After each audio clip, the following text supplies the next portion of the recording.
Me llamo Samuel. El invierno de 1878, mi madre llamó a la puerta de un extraño en mitad de la ventisca más grande que Montana había visto en una década, y ese hombre, Silas Blackwood, nos salvó la vida para luego desear no haberlo hecho nunca. Algunas tormentas no vienen a destruir, sino a despejar el camino. Escuchad mi historia hasta el final y decidme, ¿qué habríais hecho en mi lugar? Y decidme desde qué ciudad me escucháis. Necesito saber que no estoy solo en esto. Si queréis oír más historias del viejo oeste como esta, suscribíos al canal. No recuerdo el frío, pero sí el peso de la mano de mi madre sobre mi hombro.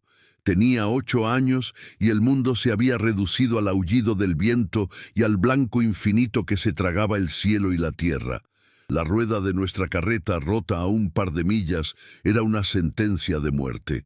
El rancho de Silas Blackwood era un punto oscuro y solitario en medio de la nada, una silueta de troncos casi devorada por la nieve que caía cada vez más densa. Mi madre, Elara Vance, caminó hacia esa puerta con la determinación de quien no tiene otra opción. Cada paso era una batalla contra el viento, que le arrancaba el aliento y le helaba las lágrimas en las mejillas. Para ella, esa puerta era la última frontera entre la vida y una tumba de hielo. Para mí, era la boca de una bestia desconocida. Cuando la puerta se abrió, el hombre que apareció recortado contra la luz de una lámpara de aceite parecía tallado en la misma madera dura y fría de su cabaña.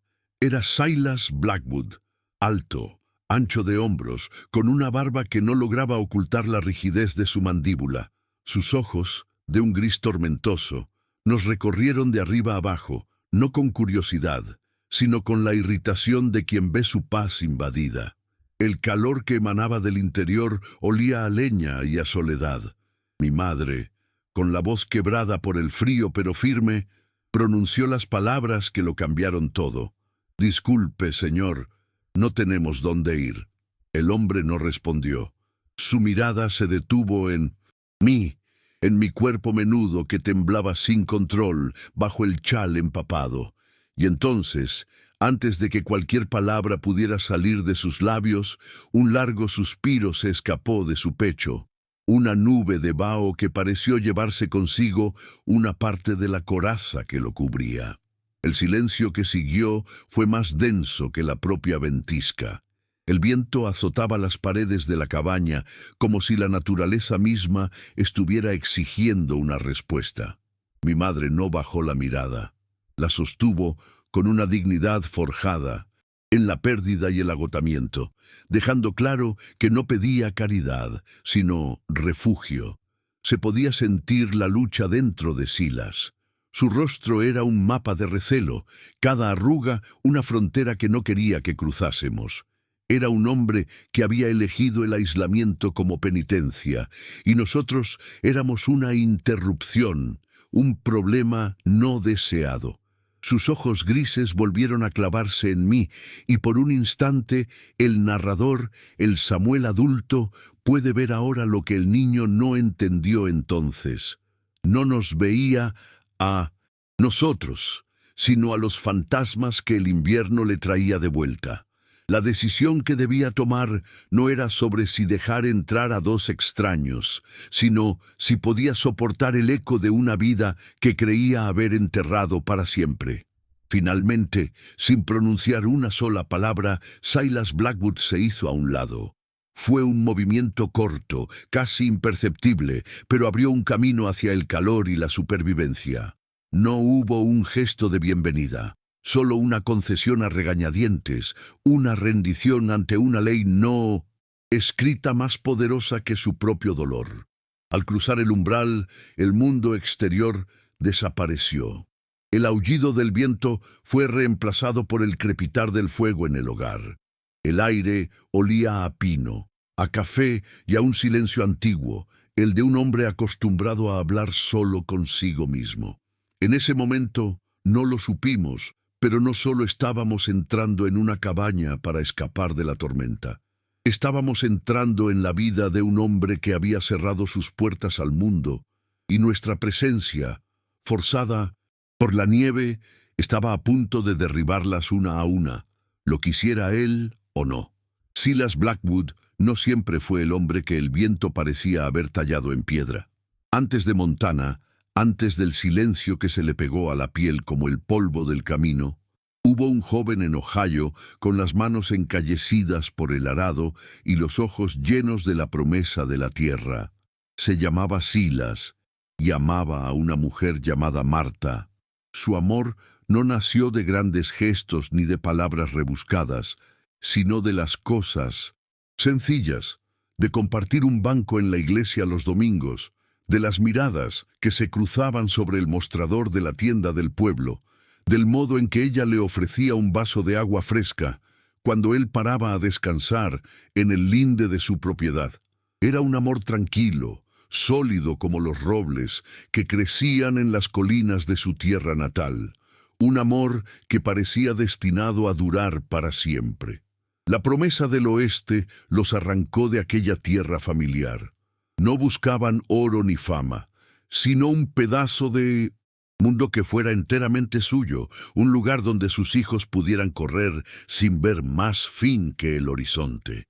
El viaje fue duro, una prueba de resistencia contra el sol, el polvo y la incertidumbre, pero lo hicieron juntos. Cada tabla que Silas clavó en su primera cabaña, cada semilla que Marta plantó en el pequeño huerto, era un ladrillo más en el edificio de su futuro. Por las noches, agotados, se sentaban en el porche y miraban las estrellas, un manto tan vasto y silencioso que parecía contener todas sus esperanzas. En esos momentos, Silas no era solo un granjero, era el arquitecto de un reino construido con sudor y amor, y Marta era su reina. Y entonces llegó Daniel, un niño con los ojos grises de su padre y la sonrisa fácil de su madre. La cabaña, que antes solo resonaba con el eco del viento, se llenó de risas y del sonido de pequeños pies corriendo sobre el suelo de madera. Para Silas, aquel niño era la confirmación de que había tomado la decisión correcta. Verlo crecer, enseñarle los nombres de los pájaros, sentir sus pequeños dedos aferrados a los suyos. Era una felicidad tan pura y abrumadora que a veces le daba miedo. Era un hombre que había aprendido a medir la vida en estaciones y cosechas, pero su hijo le enseñó a medirla en momentos, en pequeños instantes de una alegría tan intensa que dolía. Fue para el 5º cumpleaños de Daniel que Silas empezó a tallar la flauta. Encontró una rama de álamo perfecta, suave y recta, y cada noche, a la luz de la lámpara de aceite, se sentaba a darle forma. No era un experto, pero trabajaba la madera con la misma paciencia con la que cuidaba su ganado. El lento raspar de la navaja era una melodía silenciosa, una promesa de la música que algún día llenaría su hogar. Imaginaba a Daniel soplando en ella, sacando notas torpes pero llenas de vida. La flauta no era solo un regalo, era un pedazo de su corazón, una herencia de amor tallada en madera, un símbolo de la vida sencilla y hermosa que había logrado construir para su familia. Pero la ambición, a veces, es una semilla peligrosa. Un antiguo conocido de Ohio, Jacob Vance, apareció con historias de un negocio de transporte que prometía duplicar sus ganancias. Hablaba de un futuro próspero, de seguridad, de no tener que volver a preocuparse por una mala cosecha. Silas, que solo quería darle a Marta y a Daniel una vida sin las penurias que él había conocido, invirtió todo lo que tenían. Confió en la palabra de un hombre que tenía la misma tierra en las manos, sin saber que la codicia puede envenenar las raíces más profundas. Fue una decisión tomada desde el amor, un intento de proteger a los suyos que, irónicamente, los dejaría más expuestos que nunca. La ruina no llegó como un ladrón en la noche, sino con la sonrisa de un amigo. Jacob desapareció con el dinero, dejando a Silas con las deudas, un contrato roto y el sabor amargo de la traición. Perdieron la mayor parte de sus tierras, el ganado que tanto les había costado criar. La vergüenza pesaba sobre Silas más que cualquier deuda. Sentía que le había fallado a Marta, que la promesa de un futuro seguro se había convertido en polvo en sus manos. Trabajaba desde antes del amanecer hasta mucho después del anochecer, tratando de recuperar con la fuerza de sus brazos lo que la confianza le había robado, pero el golpe había sido demasiado duro. La tensión se instaló en la cabaña como un invitado no deseado, un silencio frío que ni el fuego del hogar podía calentar. Fue en 1900, medio de esa lucha, cuando eran más vulnerables, que la enfermedad cruzó su umbral, la difteria. Una palabra susurrada con pánico en el pueblo, una sombra que se cernía sobre cada hogar. Empezó con una tos seca en el pequeño pecho de Daniel. Al principio pensaron que era un simple resfriado, pero la fiebre subió y la respiración del niño se volvió un silbido agónico. El médico vivía a un día de viaje y el dinero que habría pagado su visita ya no existía. Marta no se separó de su lado, aplicándole paños fríos y susurrándole historias para calmar su miedo, mientras Silas observaba desde la puerta, impotente, sintiendo cómo el mundo que había construido se desmoronaba.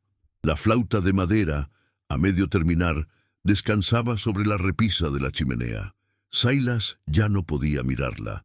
Cada vez que sus ojos se posaban en ella, veía el futuro que se le escapaba, la música que nunca sonaría. Pasó días y noches escuchando la lucha de su hijo por cada bocanada de aire, un sonido que se grabó en su memoria como una marca al rojo vivo.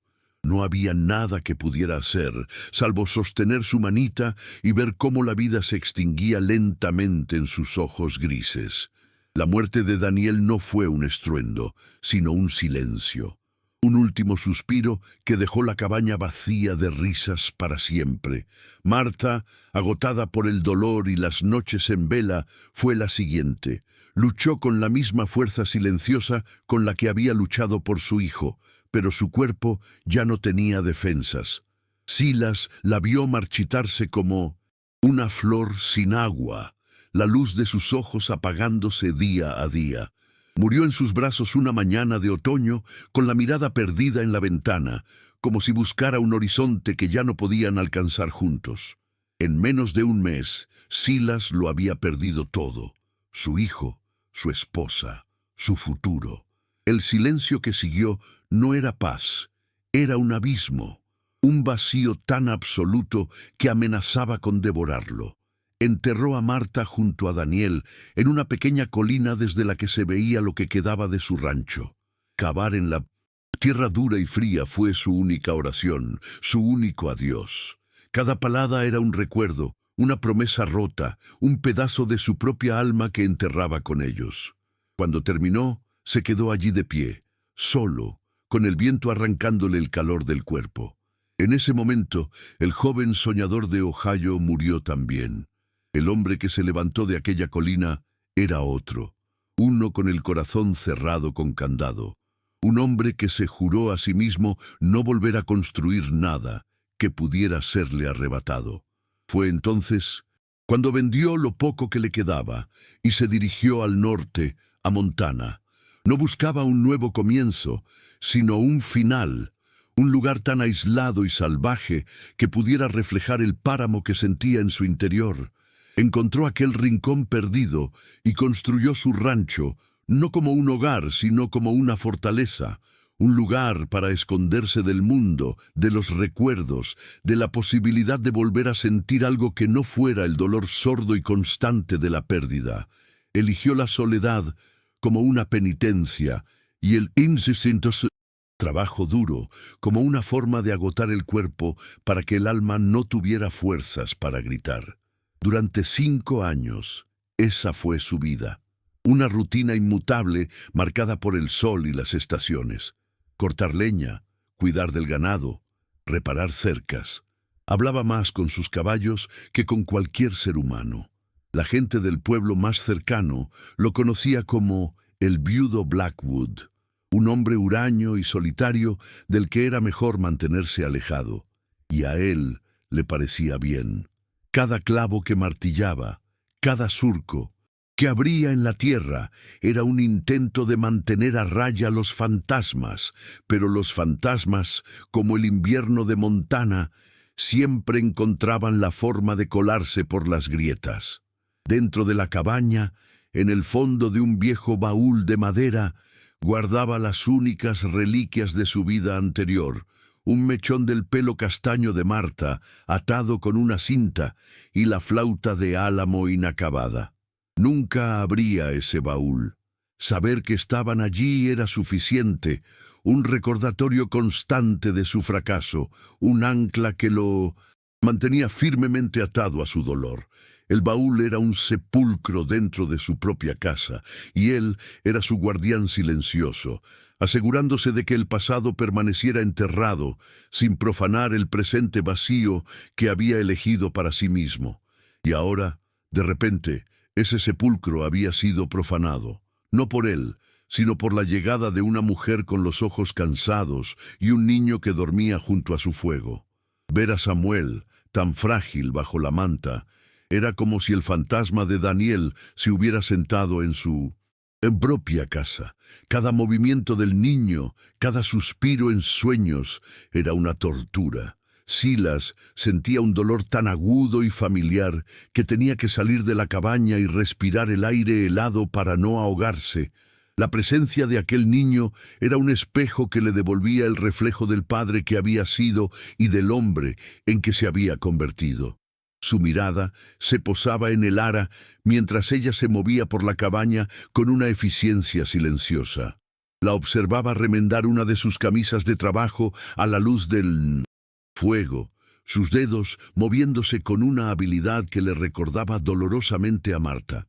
Veía la forma en que protegía a su hijo, la dignidad con la que aceptaba su hospitalidad forzada, y algo en su interior, algo que creía muerto y enterrado, se removía. Era una mezcla de recelo y una extraña y no deseada punzada de admiración.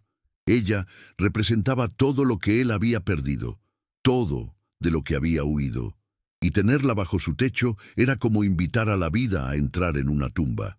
La tormenta de nieve que rugía fuera no era nada comparada con la que se había desatado dentro de Silas Blackwood. Cada gesto de amabilidad de Elara, cada mirada curiosa de Samuel, era un golpe contra los muros que había construido alrededor de su corazón. Una parte de él, la parte herida y amargada, quería echarlos de allí en cuanto el tiempo amainara, devolver su mundo al silencio y al orden que conocía. Pero otra parte, una parte que no se atrevía a reconocer, temía el silencio que dejarían tras su partida. Por primera vez en 5 años, su fortaleza no parecía tan segura. El invierno no solo había traído a 2 extraños a su puerta, había traído el pasado de vuelta, obligándolo a enfrentarse a los fantasmas que había intentado dejar atrás. La ventisca amainó tan bruscamente como había llegado, dejando tras de sí un mundo de un blanco cegador y un silencio casi sagrado. El peligro inmediato había pasado, pero en su lugar se instaló una tensión distinta, más sutil y quizás más peligrosa. Los caminos dijo Silas, estarían intransitables durante semanas. Era una verdad a medias, una excusa conveniente para posponer una decisión que ninguno de los 3 sabía cómo afrontar. Así, nuestra estancia forzosa se convirtió en una coexistencia frágil, regida por normas no escritas. Mi madre y yo ocupábamos un rincón de la cabaña, un territorio invisiblemente delimitado, mientras Silas se movía a nuestro alrededor como un planeta solitario en su órbita, cercano pero inalcanzable. El aire se cargaba de palabras no dichas, de preguntas suspendidas como el polvo en un rayo de sol invernal. Mi madre, Elara, poseía una habilidad innata para transformar cualquier espacio en un hogar. No lo hacía con grandes cambios, sino con pequeños gestos que se infiltraban en la rutina de Silas como el agua en la tierra seca. Empezó a coser los desgarros de sus camisas de trabajo, a dejar un plato de estofado caliente sobre la mesa cuando él volvía helado del establo, a mantener el fuego vivo para que el frío nunca se apoderara por completo de la cabaña. No pedía permiso, simplemente hacía lo que debía hacerse. Silas lo observaba todo desde la distancia, con una mezcla de gratitud y recelo. Cada gesto de amabilidad era una piedra más que se quitaba del muro que había construido alrededor de su corazón, pero también era una amenaza a la soledad que se había convertido en su única compañera, en su penitencia autoimpuesta. Mi presencia era un recordatorio constante de lo que había perdido. Yo era un fantasma de 8 años con los ojos de otro hombre. A veces, mientras intentaba tallar un trozo de madera con una navaja roma, sentía la mirada de Silas sobre mí. Veía en sus ojos un anhelo tan profundo que dolía, una lucha interna entre el impulso de acercarse y el miedo a sentir de nuevo. Un día, uno de sus caballos se asustó en el corral y yo caí hacia atrás en la nieve. Por un instante vi el pánico en su rostro, dio un paso hacia mí, con la mano extendida, pero se detuvo en seco. Se recompuso, endureció la mandíbula y se limitó a decir, «Ten más cuidado». Esa frase, cargada de una preocupación que no se atrevía a expresar, fue la primera grieta real que vi en su armadura. Cuando los caminos por fin se despejaron lo suficiente, hicimos el primer viaje al pueblo, un lugar llamado Harmony Creek, que parecía desmentir su propio nombre. El viaje en la carreta fue un estudio de silencios.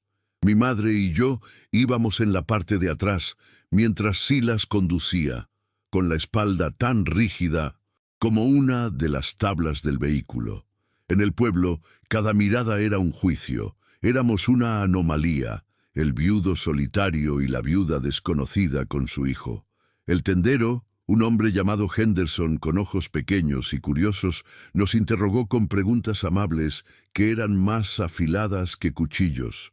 ¿Familia suya, Blackwood?, preguntó mientras pesaba un saco de harina. Silas se limitó a gruñir una negativa. Pagó y nos sacó de allí. Pero el daño ya estaba hecho. La comunidad había dictado su sentencia silenciosa. De vuelta en el rancho, el peso de esas miradas se instaló entre nosotros. Mi madre, que siempre había mantenido la cabeza alta, parecía de repente más frágil, más consciente de su precaria situación. Se movía por la cabaña con un cuidado extremo, como si temiera romper el frágil equilibrio que habíamos alcanzado. Silas, por su parte, se volvió aún más huraño. Se sentía expuesto, vulnerable. Su aislamiento había sido su escudo, y nosotros lo habíamos agujereado, dejando que el mundo exterior volviera a entrar con sus susurros y sus conjeturas. La cabaña, que durante la ventisca había sido un refugio, ahora se sentía como una jaula en la que los tres estábamos atrapados con nuestros miedos y el juicio de los demás. Hubo momentos, sin embargo, en los que la distancia se acortaba, instantes fugaces de una conexión tan inesperada que nos dejaba a todos sin aliento. Una tarde, mientras mi madre leía en voz baja junto al fuego, sus ojos se encontraron con los de Silas, por encima del libro. No fue una mirada larga, apenas un segundo, pero en ese breve instante el tiempo pareció detenerse. Vi en sus rostros una comprensión mutua, el reconocimiento silencioso de dos almas que habían conocido la misma clase de pérdida. Pero el momento se rompió tan rápido como había llegado. Silas se levantó bruscamente, murmuró algo sobre revisar las cercas y salió de la cabaña, dejando que el frío de la puerta abierta disipara el calor que se había creado. Otra vez, Silas regresó de una cacería con un pequeño pájaro de madera que había tallado. No dijo para quién era, simplemente lo dejó sobre la repisa de la chimenea. Mis ojos de niño se fijaron en él. fascinados por el detalle de las plumas. Durante días, el pájaro permaneció allí. Un regalo no entregado, un mensaje sin destinatario. Yo anhelaba tocarlo, pero sentía que no me pertenecía. Mi madre lo miraba de vez en cuando, con una expresión indescifrable. El pájaro se convirtió en un símbolo de todo lo que no se decía entre nosotros, una pequeña obra de arte, nacida de la soledad de un hombre que había olvidado cómo comunicarse con algo más que la madera y la piedra. La primavera llegó a Montana no como una promesa, sino como una batalla. El deshielo convirtió los caminos en ríos de barro, aislándonos de nuevo. Una noche, una helada tardía amenazó el pequeño huerto que mi madre había plantado con semillas que había guardado celosamente. Salimos los tres a la oscuridad, con linternas y mantas viejas, para cubrir las frágiles plantas. Trabajamos codo con codo, nuestras respiraciones formando nubes de vaho en el aire gélido, en una carrera contra el amanecer. Por primera vez, no éramos extraños compartiendo un techo, sino una unidad luchando contra un enemigo común. Al terminar, agotados, compartimos una taza de café caliente en silencio. Un silencio que ya no era tenso, sino cómplice. Pero cada paso que dábamos hacia adelante parecía seguido de dos hacia atrás. Unos días después, una de las vacas de Silas enfermó gravemente. Él luchó por salvarla durante 2 días y 2 noches, sin apenas dormir ni comer. Mi madre intentó ayudar, ofreciéndole caldos y su conocimiento de remedios caseros, pero Silas la rechazaba con una hostilidad sorda. No quería su ayuda, no quería testigos de su posible fracaso. Cuando la vaca finalmente murió, la rabia y el dolor de Silas llenaron la cabaña como un gas venenoso. No nos gritó, no nos culpó, pero su silencio era más atronador que cualquier grito. Se encerró en sí mismo de nuevo, y el muro entre nosotros volvió a levantarse, más alto y más grueso que nunca. Fue durante esa época de tensión renovada cuando ocurrió algo que lo cambió todo. Una noche, un grito ahogado me despertó. Provenía del rincón donde dormía Silas. Me senté en mi catre con el corazón latiendo con fuerza. Escuché a mi madre levantarse y acercarse a él. No encendió la lámpara. En la penumbra la oí susurrar. «¿Silas?» Él no respondió. Solo se escuchaba el sonido de su respiración agitada. Había tenido una pesadilla, un fantasma del pasado que había venido a visitarlo en la oscuridad.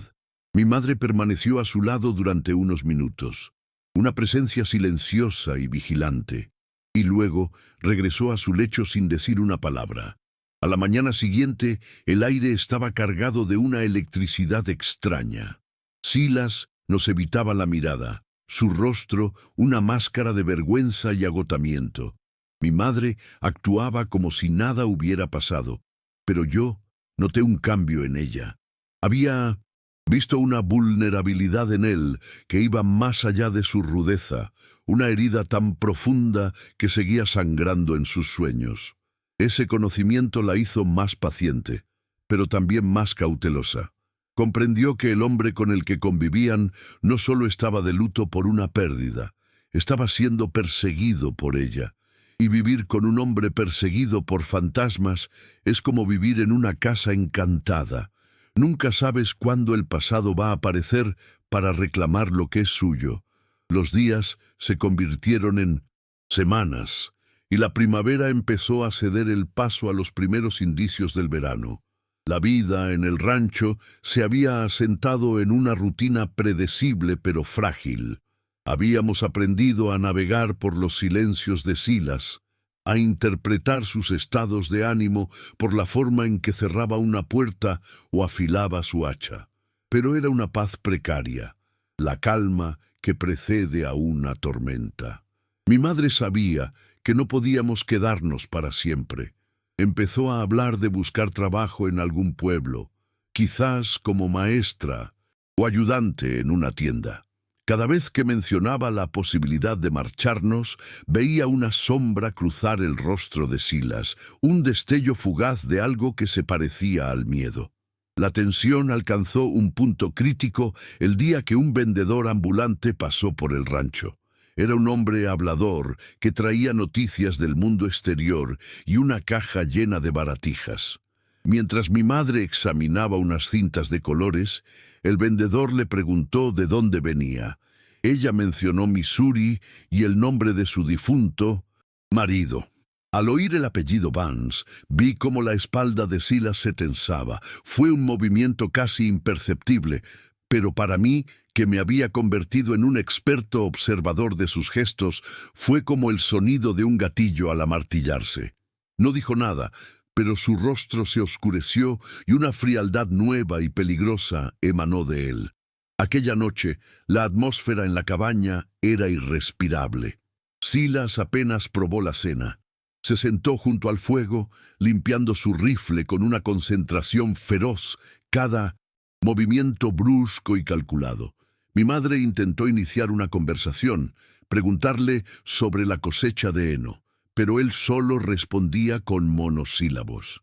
El nombre de mi padre, pronunciado en voz alta, había despertado algo en él, un recuerdo o un rencor que había permanecido latente. Yo sentía el peligro sin entenderlo, la sensación de que el suelo bajo nuestros pies estaba a punto de abrirse.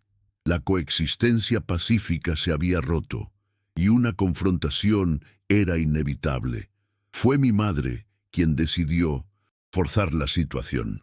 Después de que me mandara a la cama, la escuché hablar con Silas en voz baja pero firme. «Señor Blackwood», dijo, «sé que nuestra presencia aquí es una carga. Le estaremos eternamente agradecidos por su ayuda, pero ha llegado el momento de que nos marchemos. He oído que necesitan una maestra en el condado vecino. Partiremos en 2 días». Hubo un largo silencio. Yo, desde mi catre, apenas me atrevía a respirar. Esperaba una respuesta, una protesta, una palabra de alivio. Pero Silas no dijo nada. Solo se escuchó el sonido metálico del trapo de aceite pasando una y otra vez por el cañón del rifle. Su silencio fue la respuesta más cruel de todas. Era una aceptación, una sentencia. Para mi madre fue la confirmación de que no había lugar para nosotros en su vida. Para Silas fue un acto de cobardía, una incapacidad para enfrentarse a los sentimientos contradictorios que nuestra presencia había desatado en él. Se aferró a su dolor como un hombre que se ahoga, se aferra a una roca, prefiriendo la seguridad de su miseria conocida al riesgo de una nueva esperanza. Esa noche, ambos tomaron una decisión silenciosa.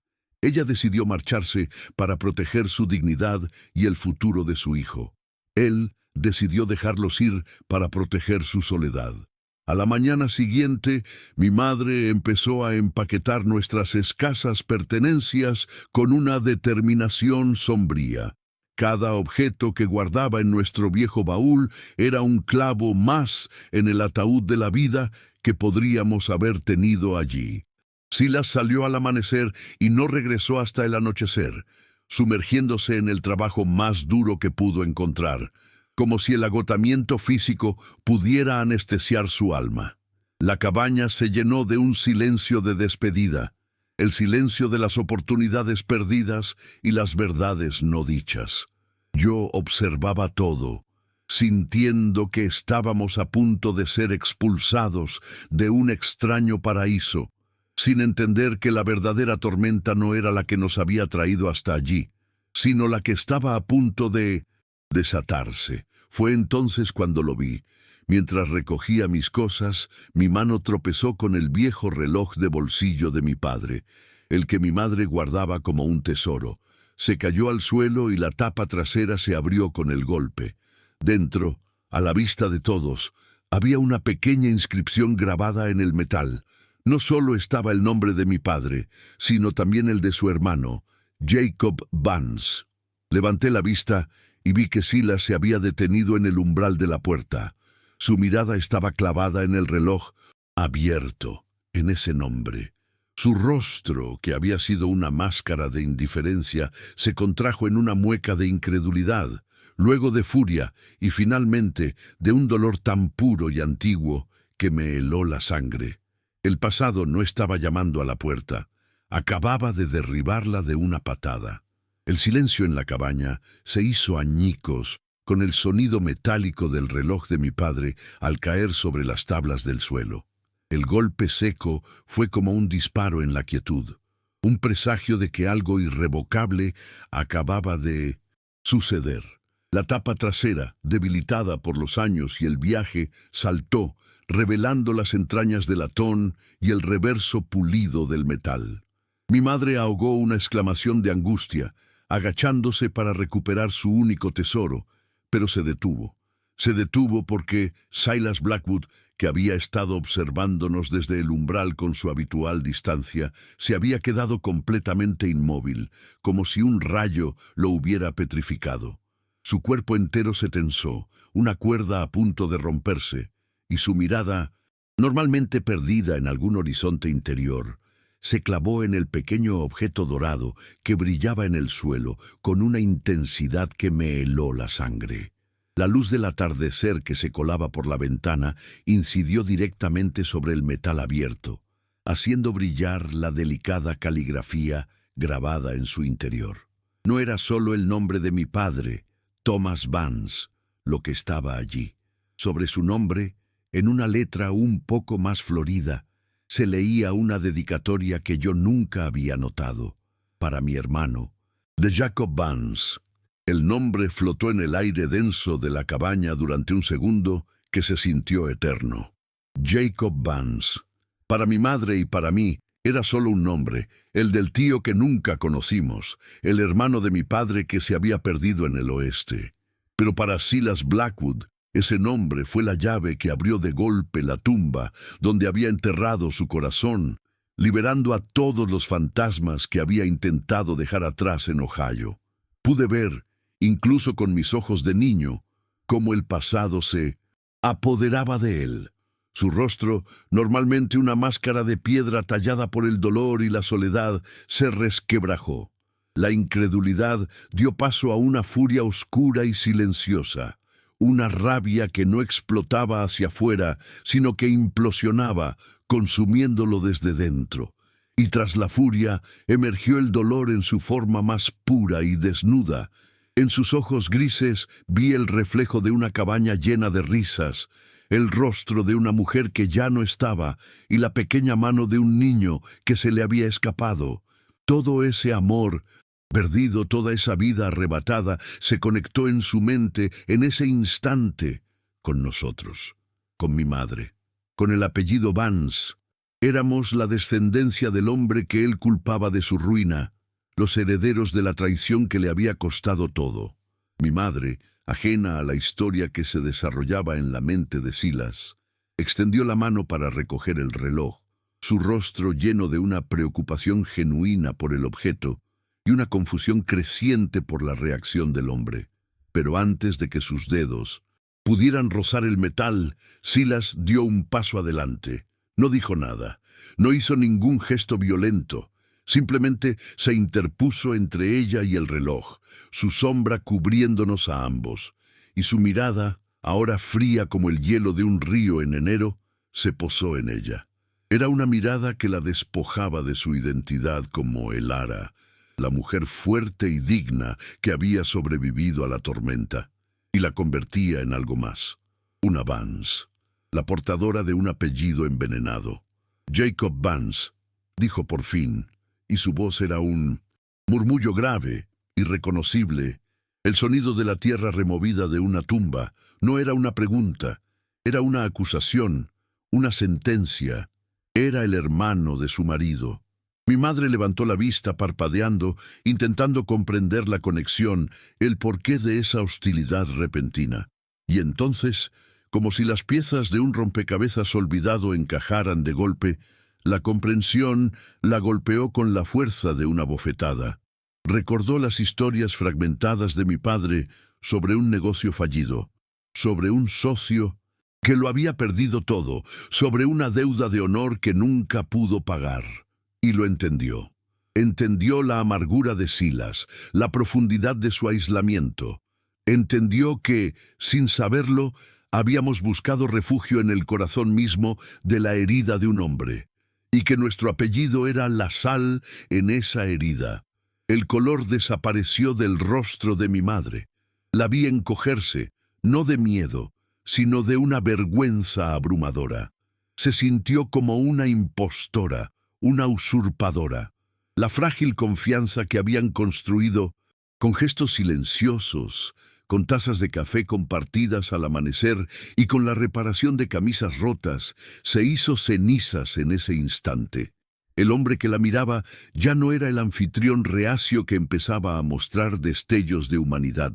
Era un juez que la había encontrado culpable de un crimen que ella ni siquiera sabía que se había cometido. Y yo, su hijo, era la prueba viviente de esa conexión, el recordatorio constante de la familia que él había perdido por culpa de la mía. Silas no esperó una respuesta, no necesitaba una. La verdad estaba allí, en el suelo entre ellos, tan sólida y fría como una lápida. Se dio la vuelta, abrió la puerta de la cabaña y salió a la noche que caía, sin abrigo, sin sombrero, como si necesitara que el aire helado de Montana le quemara los pulmones y apagara el infierno que se había desatado en su interior. El portazo resonó en el silencio, un punto y final a nuestra precaria coexistencia. La cabaña, que había sido nuestro santuario contra la ventisca, se convirtió de repente en un territorio enemigo, un lugar donde ya no éramos bienvenidos, donde nuestra mera presencia era un insulto al dolor de su dueño. Mi madre se quedó inmóvil durante un largo rato, con la mirada perdida en la puerta cerrada. Luego, con un movimiento lento y deliberado, se arrodilló, recogió el reloj y cerró la tapa con un chasquido definitivo. El objeto que había simbolizado la promesa de mi padre se había convertido en la prueba de nuestra condena. Lo sostuvo en la palma de su mano como si quemara, como si contuviera todo el peso de los errores y las desgracias del pasado. La vi tragar saliva, enderezar los hombros y tomar una decisión. En su rostro ya no había confusión ni vergüenza, solo una determinación sombría y una dignidad herida que se negaba a romperse. Esa noche el silencio fue diferente. Ya no era un silencio de convivencia incómoda, sino un silencio de separación. Mi madre reanudó la tarea de empaquetar nuestras cosas, pero ahora lo hacía con una prisa silenciosa, cada movimiento preciso y final. No había tristeza en sus gestos, sino la resolución de quien sabe que debe abandonar un lugar que nunca le perteneció. Comprendió que no podía quedarse y esperar el perdón de un hombre al que, sin querer, le habíamos recordado la peor traición de su vida. Su única opción era marcharse, llevarse nuestro apellido maldito lejos de él y proteger lo único que le quedaba, nuestro futuro, por incierto que fuera. Silas regresó mucho después cuando la luna estaba alta. Entró sin mirarnos, el frío de la noche pegado a su piel. Se acercó a la chimenea y añadió un leño al fuego, sus movimientos rígidos y controlados. Durante un minuto, el único sonido fue el crepitar de la madera.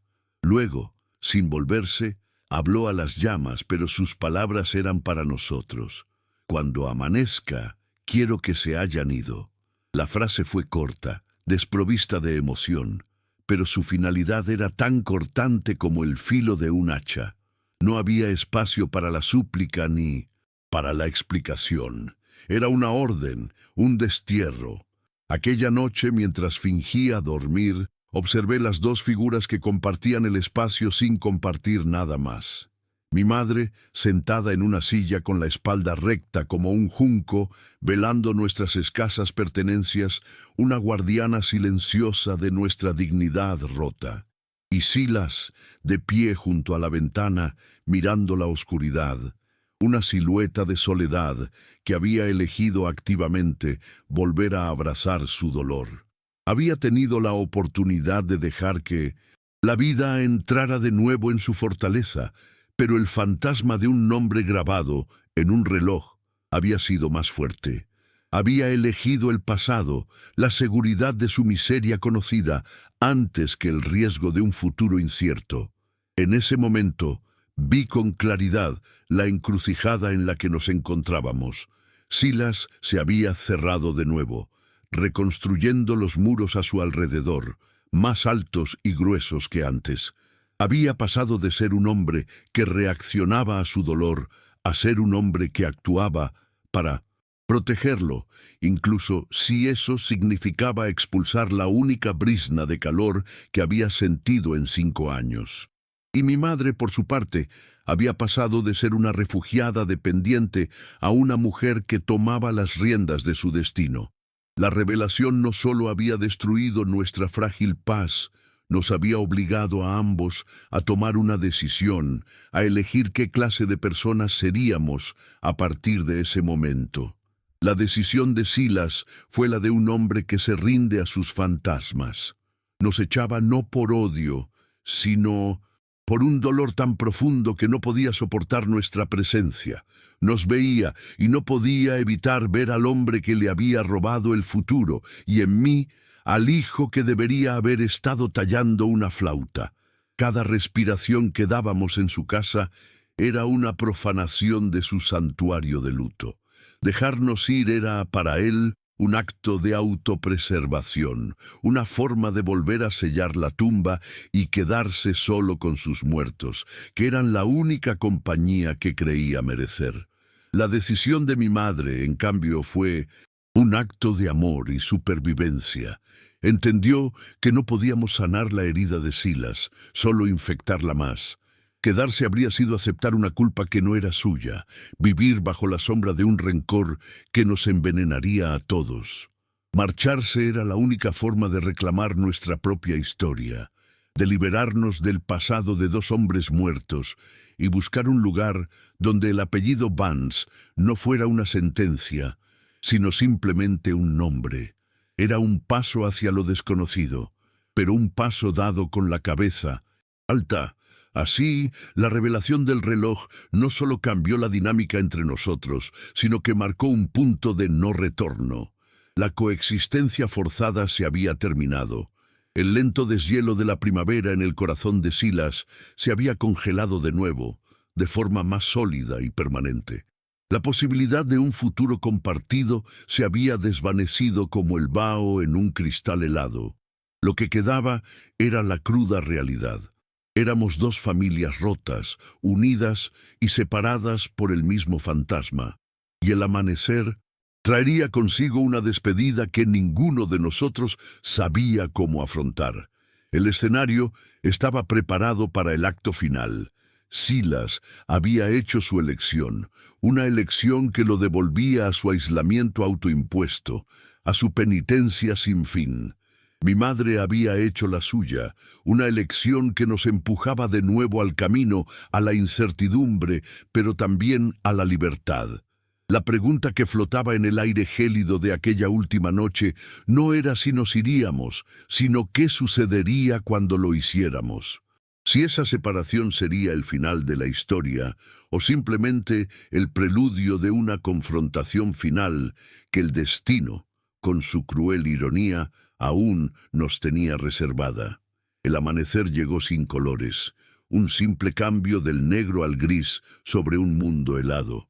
El fuego en el hogar era solo un lecho de ascuas moribundas, y el frío de la cabaña ya no era el del invierno, sino el de la ausencia.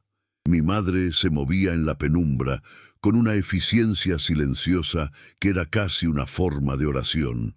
Cada prenda doblada, cada utensilio envuelto en un trapo, era un gesto de finalidad. Silas no estaba. Había salido antes de que el primer atisbo de luz tocara las cumbres, sumergiéndose en el trabajo como un hombre que huye de su propia casa. Su ausencia era más pesada que su presencia. Dejaba un vacío que lo llenaba todo, un silencio que gritaba la palabra adiós. Yo observaba a mi madre, su espalda recta, su mandíbula apretada, y entendí que la dignidad no es la ausencia de dolor, sino la decisión de no dejar que te rompa. Estaba recogiendo los pedazos de nuestra vida interrumpida para seguir adelante, no porque quisiera, sino porque era lo único que una mujer como ella sabía hacer. Cuando nuestro viejo baúl estuvo cerrado y nuestras mantas enrolladas, el sol por fin se atrevió a asomarse, proyectando largas sombras a través de la cabaña vacía. La estancia, que durante meses había sido nuestro único mundo, parecía de repente un lugar extraño, un escenario donde se había representado un drama que ya había terminado. Mi madre colocó el reloj de mi padre, el causante de todo, en el fondo de su bolso, no como un tesoro, sino como una lección aprendida, un recordatorio del peso que los muertos pueden dejar sobre los vivos. No había lágrimas en sus ojos, solo un agotamiento profundo y una determinación de acero. Me tomó de la mano y su agarre era firme, un ancla en el mar de incertidumbre que nos esperaba. Salimos de la cabaña sin mirar atrás, cerrando la puerta con un suave clic que sonó tan definitivo como el cerrojo de una celda. El aire fresco de la mañana era una bofetada, una bienvenida al mundo real que habíamos dejado atrás. Silas estaba junto a la carreta. La había sacado del cobertizo y había enganchado a su caballo más dócil. La rueda que se había roto, la que nos había traído hasta su puerta, estaba reparada, fuerte y sólida. No nos miró cuando nos acercamos. Su atención estaba fija en una correa del arnés, ajustándola con una concentración que era a todas luces fingida. Mi madre se detuvo a un par de pasos esperando. El silencio se estiró entre ellos, lleno de todo lo que nunca se dirían. El agradecimiento, el reproche, el dolor compartido, la posibilidad de lo que podría haber sido. Finalmente, sin levantar la vista, Silas murmuró: «El camino del sur está más despejado. Deberían llegar a Harmony Creek antes de que anochezca». Fue un acto de cuidado disfrazado de instrucción práctica, la única forma que conocía de tender un puente sobre el abismo que los separaba. Mi madre asintió una sola vez. «Gracias, señor Blackwood, por todo».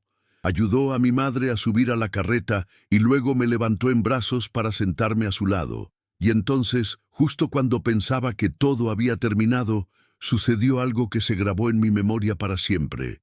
Silas metió la mano en el bolsillo de su abrigo y sacó un objeto de madera clara, pulida por el roce de unas manos pacientes. Se arrodilló frente a mí, de modo que sus ojos grises quedaron a la altura de los míos. Por primera vez, no vi en ellos al hombre huraño ni al juez herido, sino al padre que había sido. Era la flauta de álamo, inacabada. Le faltaban los agujeros para los dedos, pero era hermosa en su imperfección. No dijo nada, simplemente la puso en mis pequeñas manos y cerró mis dedos alrededor de ella. Su pulgar rozó mis nudillos, un contacto tan breve y cálido que me estremeció. Luego se levantó, dio un paso atrás y por fin miró a mi madre.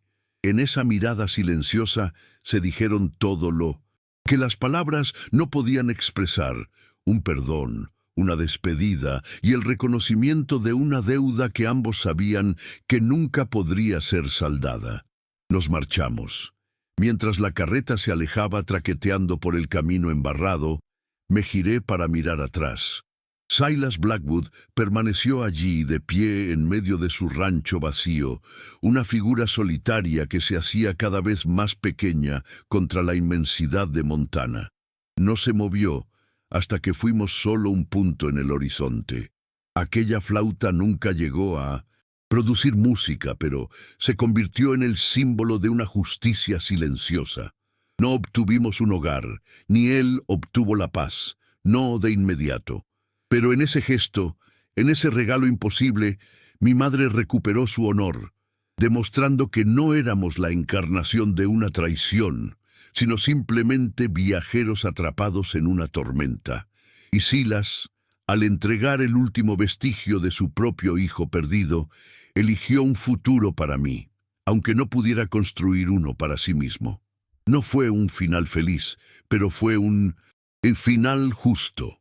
La vida, como aquella flauta, a menudo permanece inacabada, pero eso no le resta valor a la belleza de lo que se ha intentado construir.